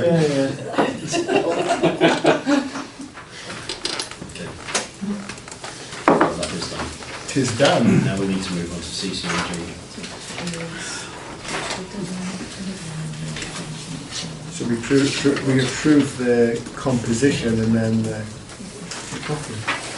composition's made by the chairs. By the policy, so we don't need to approve the composition. The eligible members to be chair of CCMG are made up of the chairs of the committees and the the deputy mayor. So that's Councillor Rod Buchanan, Councillor Sylvia Dunn, Councillor Olivia Honeyman, Councillor James Meek, and Councillor Linda Walraven. Councillor Liz Borman. I'd like to nominate Councillor James Meek, please. Is he made himself available for him? Yeah. Okay, who would like to second that? Councillor Ruth Sturton, all in favour?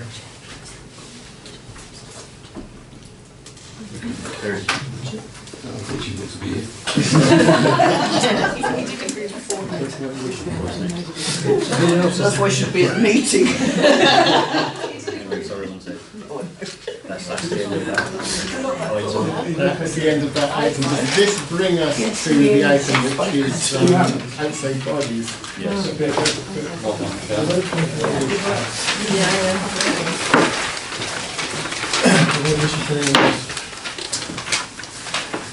This brings us to item 12, which is 2026-27 outside body review and appointments. To consider the report presenting full council with the necessary details to review the town council's representation on outside bodies and to appoint representation for the 2026-2027 municipal year. I suppose the first thing I should do is invite any questions on the outside body reports and indeed the report in general.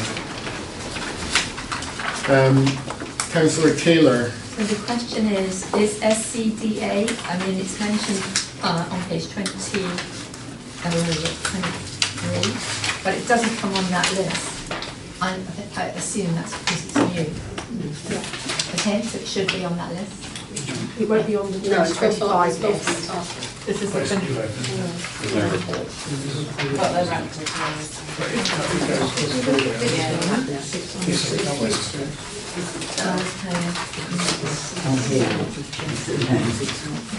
Okay, so it has not previously been an outside body, so there is no report, but we can accept nominations to it. Any other questions, Councillor Wearmouth? It's just really a comment about the Seaford Head Local Nature Reserve Management Committee. I did send a comment, but it was late because the committee only meets twice a year. So I was unable to attend the one in October, and Councillor Meek kindly subbed for me. And the second one was in the middle of April, the 16th of April. So I mentioned that the committee minutes are now made available and are put on the website. And it is a very good and useful committee where a lot of the stakeholders, ornithologists, natural history, etc., are able to meet and discuss. And if anything, it's probably of a growing importance because of all the other things about environmental protections that are going on. And thank you for that verbal update, Councillor Wearmouth. I see Councillor Borman wants to speak. Many congratulations on your mayoral role for the year. I'd just like to mention Seaford Town Football Club. Obviously it's down here as a recommendation to remove from the outside bodies. I actually would like to put myself forward for this position. We only set this up last year for an outside rep to be there. I know there's been issues with the town council and what the football club would like with regards to advertising boards and floodlights and gates and things, but I think we still need at the moment to keep an open communication with them and try again, and moving forward, if they want to an outside rep, then I would like to put my name forward.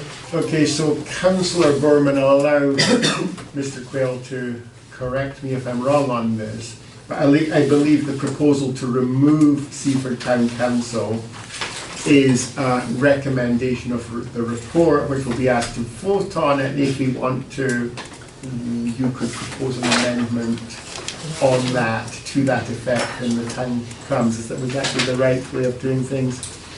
Yeah, it is in the recommendation at point 2. So yeah, you'd need to do an amendment to that recommendation. Can I hold on, I see Councillor Bristol would like to speak, and then I'll come to Councillor Honeyman and then Councillor Lord. Thanks, Chair. I think Councillor Ball and I must be on the same wavelength with questions, because I was actually going to suggest exactly the same thing, especially because the Town Football Club haven't been coming to the Crouch stakeholders meetings, and I know that a member of our local community has joined their committee, their board, which is really good, and as a ward rep I'm really keen to forge that relationship more going forward. So yeah, I would certainly support an amendment, and I'll let Councillor Borman make it, but I also wanted to know that I'd like to put myself forward. Thank you. Thank you, good Councillor Bristol. Councillor Honeyman. Thank you, and congratulations formally on your appointment for this year, Mr. Mayor. Regarding the football club, yes, I agree with both Councillor Bristol and Councillor Borman, but I do think that we do need a couple of reps, but I'd also encourage whoever's the reps to actually go and watch the matches as well. Because, okay, but it's not on the report to say you have been in there. There's no report to say that has happened. You may not have gone to various other meetings, but it's been We're not the reps. But the previous reps for last year, the one we just had, I'm not sure if those reps who weren't invited to other meetings have been to football matches and let themselves know who they are in the community and so on, because that's how you really learn to actually go and see some football matches as opposed to going to meetings as well. So thank you. Thank you, Councillor Honeyman. I see Councillor Malcolm trying to speak, but I will first take Councillor Lord. Yeah, thank you. I'll stand for that. I spilled some water on this, so don't worry about it. Nothing personal. I went to, a friend of mine is a season ticket holder at the football club. I went to 4 football matches last year. I saw the chairperson or chairwoman, what you want to call them these days, and I said to her, excuse me, I said, when's the next committee meeting? She goes, well, I don't know. I said, well, you're the chair of Seaford Town Football Club, and you're not. I'll let you know. I said, well, you've got my mobile number, send me a text. And Councillor Sally and myself went there once, and wasn't the best meeting, was it? And then we never got invited again to another football club meeting, despite the fact I've been to definitely 4 meetings, four football matches, and I'll be honest, Seaford playing quite good football. But when you actually see people from the committee, and I know John Holmes, who's on the committee, and I've seen them pub on a regular basis, and they're not very interested in having Seaford Town Council there. That's off the record, but you say, we can't stand you basically. So if 2 councillors want to go there, please go there. And if you can possibly get an invitation to a meeting, your better persons than Sally and myself there. Thank you much indeed.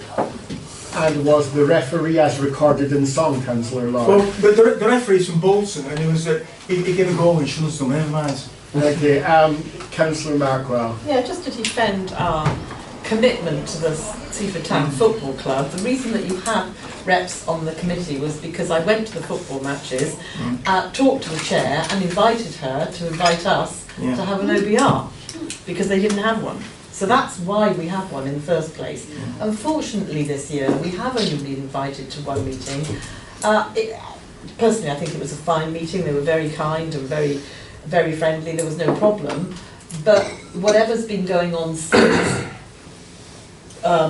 in their organisation in terms of wanting us to come to other meetings or how they're running those meetings, we haven't been party to that. We have asked continuously to come or to have dates formally, not just in a chat, and we have got nowhere. So we were of the opinion, given that this has been going on for 9 months, that they would prefer not to have town council reps. So I think our recommendation report was to withdraw it.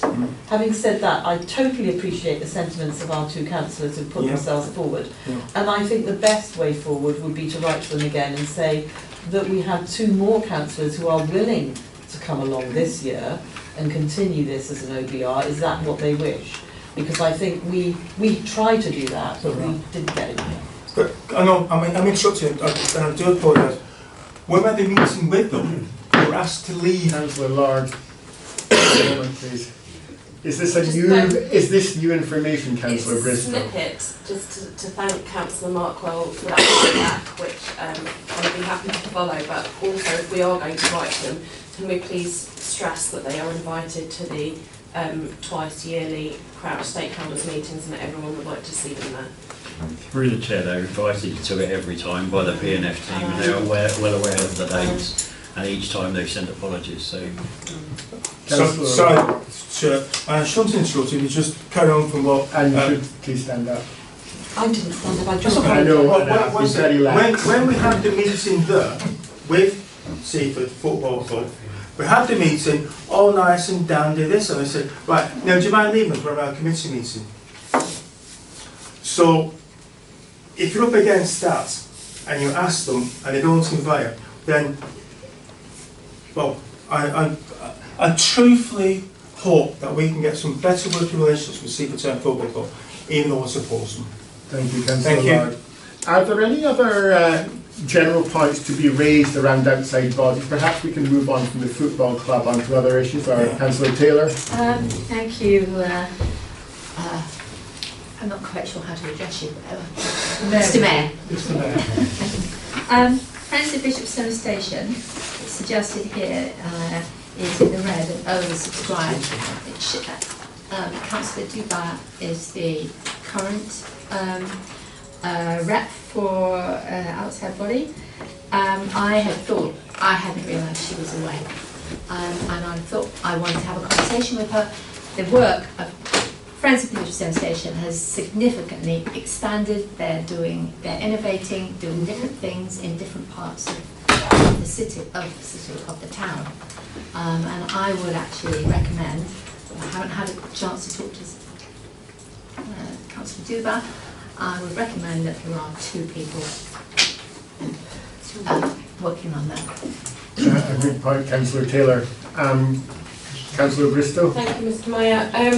2 quick points. One is the Seaford Beach User Group. I subbed for one meeting of that last year, and having chatted, it would be really good if we could have 2 reps on that. So I don't know if we're allowed to. Sorry, I can almost lip read the town clerk. Sorry, I didn't hear what you said. Oh, on the Seaford Beach User Group, if we can have 2 on that. And I was going to comment on the Seaford Head Swimming Pool. I have asked officers, and I'm sure through no fault of their own, and they're not here to defend themselves tonight anyway, but I never actually managed to get invited to any meetings to do with the swimming pool. I'd be happy to stay on, or indeed if anyone else wants to do it, but I do think something needs to occur, and I do know that there are things ongoing at the swimming pool and improvements and so on, and we're looking at how our funding is taken into the pool and what's done with it. So I think it's quite important to get that moving in some way. But I did want to highlight that, and the reason there's no report is because there have been no meetings. Thank you, Councillor Bristow. Councillor Markwell. Yes, thank you, Mayor. Congratulations. Down on my feet. I just wanted to clarify Seaford Traders Group, which is also hashed out as with a recommendation of removal. So this again is a group that hasn't quite formed properly yet. So it's taken some time to form. and the recommendation from those that were trying to coordinate that was probably not to have councillors at the beginning of that group until it had really established itself. You know, it's kind of bit of it's coming in. And I totally agreed. And because it hadn't formed when we provided the reports, there wasn't really a group to attend. And I do think it may well be that we don't say we will never do that, but that we take in mind that we pause it, and perhaps either next year or even during the year, if they come back to us and ask us for a councillor input, then we could actually bring that back perhaps for a voluntary, you know, councillors to go on it. But at the moment it's so in the developmental stages that it's not appropriate. Thank you, Councillor Markwell. Councillor Rutland. Thank you very much. Congratulations on your appointment, Mr. Mayor. Excuse me for not standing up. Seaford Chamber of Commerce, I've done that for the last 7 years, so I'd like to continue. Thank you, Councillor Rutland. Your service is much appreciated. How do we actually proceed with this? Are we ready to proceed with Councillor Lord? Yeah, so sorry. I noticed it's not with the Seaford Allotment Society. Well, I've been on that for 2 or 3 years. I missed it last year to one thing. I would like to put my name forward for the Allotment Society because I really do like the people there and it's so enthusiastic. Thank you. So I think we're moving to the point where we are just asking people who have not already notified officers in advance if they want to nominate them for particular groups. Is that your position, Councillor Bristow? Yeah, sorry, I wanted to stay on the allotments. Oh, sorry. Don't worry. No, Maybe we could both go, Councillor Lord. That would be good, because the meetings are quite frequent and they're a really good group. So. No, I do apologise. There's no name there. I didn't want I didn't want it to be missed out because it's such good people. If Councillor Bristol's on a panel, if I can't make it, I'll ask you to sub, Councillor. if you don't mind, fair, but just such good people out there. They're really nice, and there's an open day in the summer, so there's actually Just been Pass resolutions on the Okay. That's what I feel. To go back to this form and have names of Okay. Okay. I've received some advice from the town clerk and our governance officer for the smooth management of the meeting, and I think we'll proceed as follows. We will move to a vote on point 1 and a vote possibly with amendments on point 2, and then we will continue to fill roles because it should be obvious by then which roles we have to fill. So thank you for your forbearance with me. Does anyone wish to propose to note the representative reports submitted from the 2025-2026 municipal year? Councillor Ollie Matthews. Does anyone wish to second? Councillor Ruth Sturton. All in favour? Does anyone, Councillor Borman, wish to propose an amendment of point 2 agreeing section 2.7 and 2.8 of the report? I can assist with that. Councillor Borman, I can assist with wording if it's helpful to you. I would just like the Seaford Town Football Club removed from the list of removal, so it's still. Okay, so that would be proposed as an amendment to excise paragraph 2.7d from this report. Councillor Borman has proposed. Does anyone wish to second that? Councillor Ollie Matthews, all in favour? That is carried. Are there any other amendments that you wish to propose to sections 2.7 and 2.8? Councillor Taylor. Sorry, this is back to SCGA. Yeah. Because it does say here it's for consideration.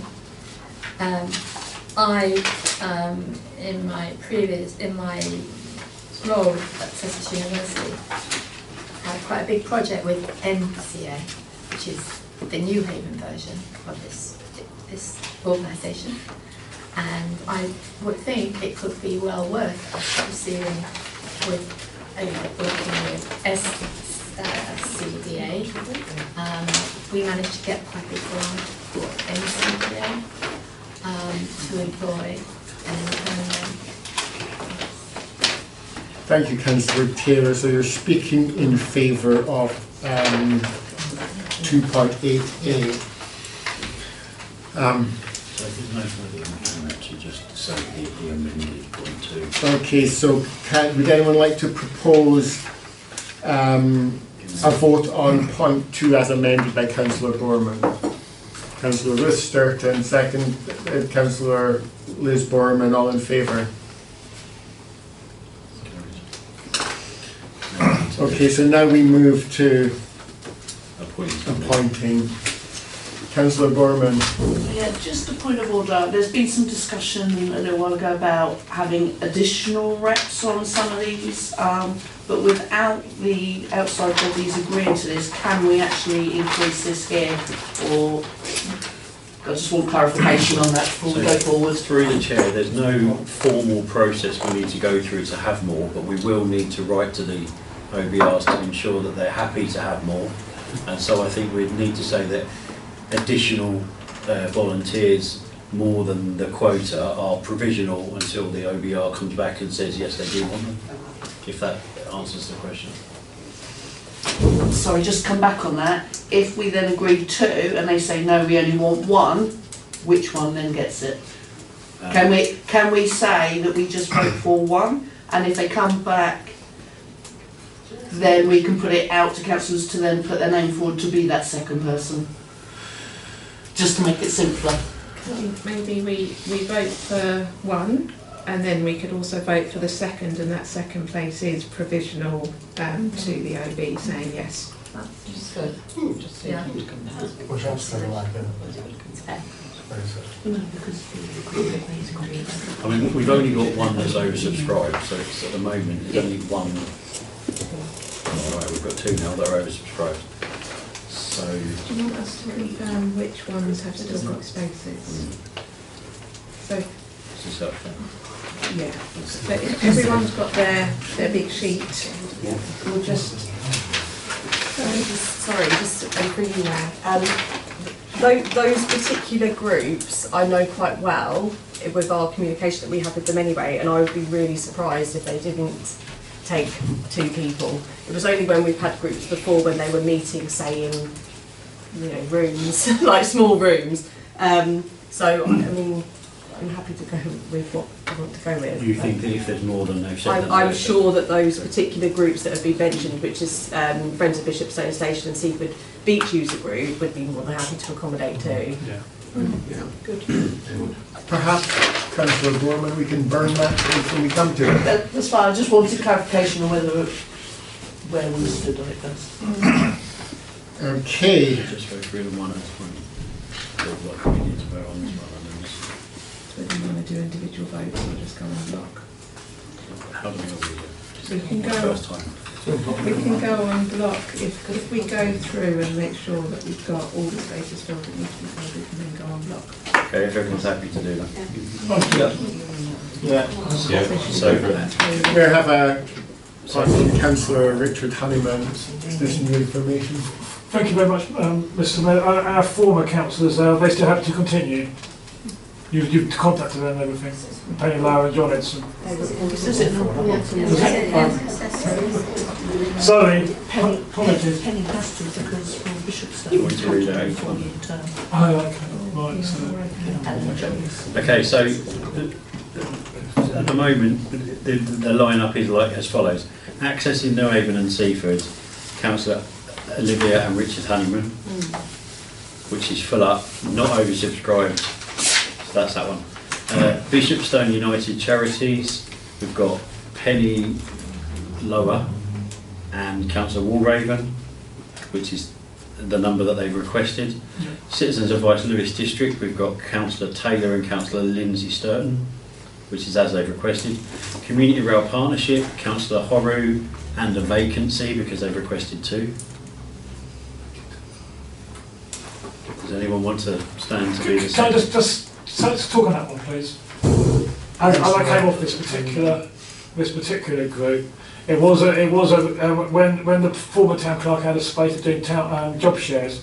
It was a job share role. That's how it crept up to 2. I'm sure they wouldn't mind 2 if really need be. So council, or they could do it. But it was with Roy Clay, me and Roy Clay at one stage. Thank you. Okay, so no, looks like we've got 1 volunteer for that. Cookmere Community Buses is John Edson, and that's what they want. Esalk and Eldork is Councillors Borman and Richard Honeyman, which is as they requested. Friends of Bishopstone Station, they've requested 1, but we've got two volunteers, which is Councillor Dubas and Councillor Taylor. Lewis Community Safety Action Partnerships, JAG, we've got 2 vacancies, not 2 vacancies, 2 positions. Councillor Markwell has volunteered and we've got a vacancy. Anybody interested? It's really interesting. We do, but it's in the data. It's at 1 o'clock. It's at 1 o'clock. I'll still get all the emails from when I was working. Anybody interested? 1 o'clock online on a Thursday. If we can't fill all these up, we don't have to, it's just opportunity. So, Plastic Free Seaford, we've got Councillor Rod Buchanan, and there's another vacancy on that one as well.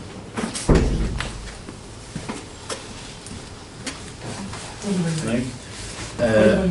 Save Seaford Swifts, Councillor Buchanan, and there's no other vacancies. Seaford's Allotment Society, Councillor Bristow, and that's all they want. Yep. Seaford Beach Users Group, they only want 1. We've got Councillor Dunn and Councillor Meek. I wanted to put myself forward for that as well. Did we discuss having 2 on that? Because we're meeting here. Well, they only want 1, but that would be 3 people, but we can put you forward if you know. I'll be a star. I'll be a willing star. Seaford Chamber of Commerce, they want 3. We've got Councillor Markwell, Meek and Rutland, and Councillor Lindsay Sturton. So we've got 1 too many on there. Well, not on my list. Councillor Rutland just volunteered himself. Oh, I see. Oh, sorry. Oh, yeah. Sorry about that. I'm so sorry. So do you want us to put 4 forward, or does someone want to come off? I don't know if Councillor Meek might want to, but he's obviously not here. I will remain a sub then, pending commitment or otherwise from Councillor Meek. Seaford Community Partnership, we've got Councillor Buchanan and Councillor Richard Honeyman, which is as they want. Seaford Environmental Alliance, we've got Councillor Buchanan and Councillor Richard Honeyman. Seaford Head Local Nature Reserve, we've got Councillor Meek and a vacancy. I'll do it. Councillor Bristow. Seaford Head Swimming Pool, we've got Councillor Christina Bristow. Seaford Town Football Club, we've got Councillors Orman and Bristow. Sorry, I couldn't work out your thing. Councillor Matthews. Happy to be considered as a sub, if possible, rather than Seaford Town Football Club. Okay. Seaford Traders Group, we need 1, we've got nobody. Oh, no, that's being removed, sorry. Apologies. It's pending. I suppose it's removed at the moment with an open invitation be added for them to later, come back. yeah. You have to make a decision. So. Okay, moving over those ones. Strengthening local relationships, they want 3, we've got Councillor Dunn, Councillor Walraven and a vacancy. Councillor Horry. Trees for Seaford, we have got 1 person, which is Councillor Meek, which is as they requested. SCDA, they want 1, and we've got a vacancy there. 2. That's 1, yes. Councillor Put my name down. So Councillor Taylor. And then Seaford Health Stakeholders Working Group. Which we is need, such a meeting. okay, someone to that in there. That's the end of that. Okay, so I think we move now to approve point 3. So does anyone want to propose the membership as stated? We have Councillor Rutland, I see that seconded by Councillor Sturton, all in favour.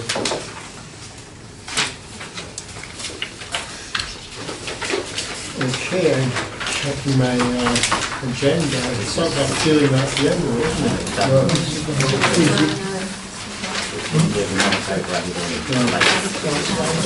Okay, so there is a separate paper for the Seaford Health Stakeholder Working Group membership.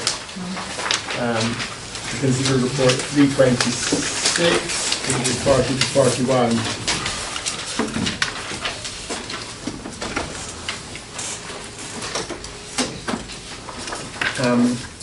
Are there any questions? Councillor Markwell? Well, so I re-established. I may stand up. So sorry about this, so relaxed. Thank you, Chair, Mayor. So this particular group, previous to this administration, existed pretty much to garner support for a new health hub in Seaford, and that was kind of the main discussion area. I re-established it and then became the chair in October 23. It's done really well and it's developed itself organically, and we have representation now from the NHS, from social services and linked social service bodies, commissioned bodies. We have a lot of voluntary and community sector. We have schools, and I mean it's a whole community shebang really, with interest in health and development. And we've had a lot of very good speakers over the years, and we've also had our esteemed MP in the autumn that came along, and our membership has risen from about 8 to 20. I mean it's quite an established group, and because of that, and we're also extremely grateful to Seaford Town Council officers, and now we have our Deputy Town Clerk who attends, and you may say something about it, but I think it is an incredibly important group at the moment, with the potential again for a new health hub. So that is not on, that would come to us and we would discuss it, but it's not our raison d'etre. I would suggest councillors coming along if they found they have an interest in it. Councillor Taylor has been an avid supporter since its inception, but we haven't seen other councillors there. Thank you. Thank you, Councillor Markwell.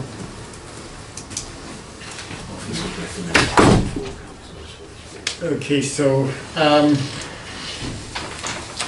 who would like to?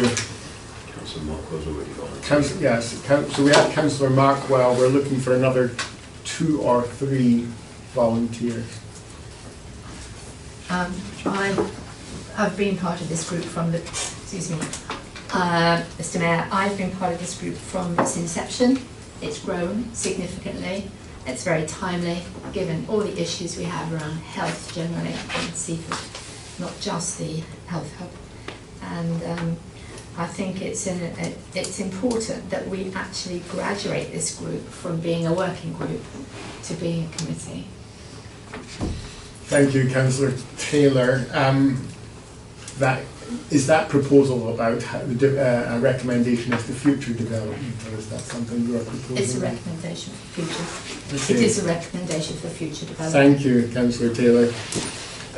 We do note paragraph 3.1, and the status of this group will be looked at during the current municipal year, and I'm sure your comments will be noticed by officers as they undertake their work.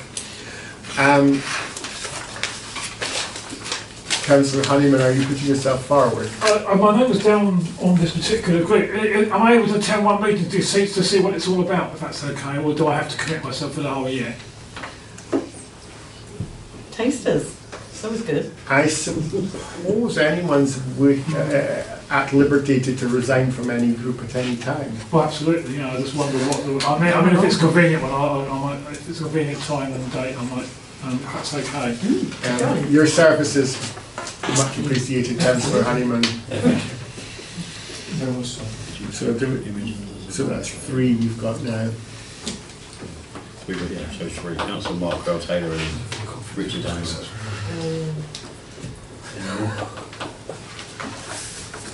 Okay, so thank you, Town Clerk. So I would ask if there's any proposal for motion 1 to note the contents of the report. Councillor Bristol, seconded by Councillor Ruth Sturton. All in favour? And carried. And to appoint the membership, which is Councillor Taylor, Councillor Markwell, Councillor Honeyman. Does anyone wish to propose that? Councillor Lord, seconded Councillor Horrell. All in favour?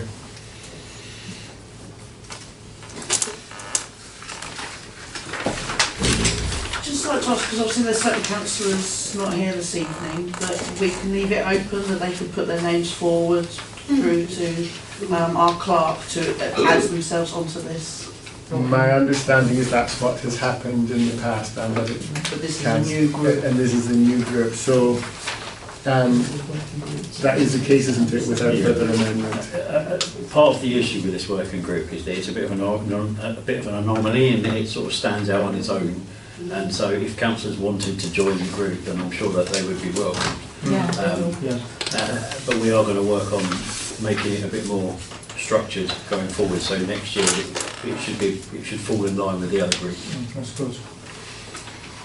Okay, thank you. That concludes tonight's business. Thank you very much, everyone. Hey.